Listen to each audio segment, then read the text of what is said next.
Programme des réformes économiques. Sur quoi s'est engagée la Tunisie en contrepartie du financement du FMI de 1,9 milliard de dinars?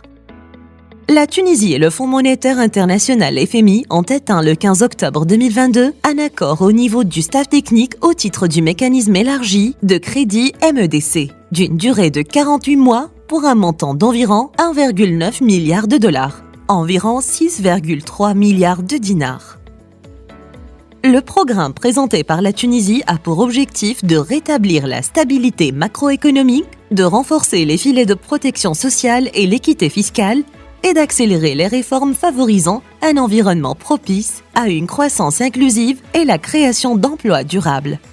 À travers cet accord, la Tunisie a pris des engagements selon les 8 axes suivants.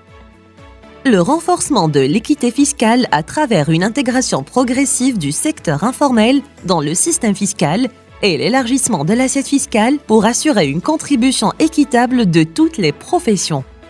La maîtrise des dépenses et la libération d'un espace budgétaire pour l'aide sociale.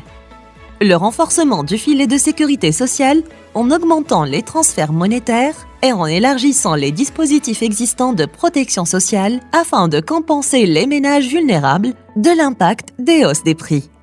Un programme complet de réforme des entreprises publiques a commencé par la promulgation d'une nouvelle loi les encadrant. L'accélération des réformes structurelles visant à stimuler la concurrence et à créer un environnement transparent et équitable pour les investisseurs à travers la rationalisation et la simplification des incitations à l'investissement. Le renforcement de la gouvernance et de la transparence dans le secteur public, notamment à travers un diagnostic exhaustif de la gouvernance afin d'établir une feuille de route pour les réformes.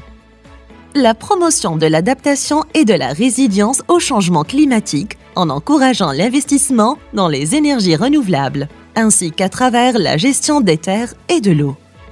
La préservation du pouvoir d'achat des Tunisiens face à une inflation galopante. La Tunisie saura-t-elle enfin mettre ses réformes en exécution avec les moindres coûts pour sa population ?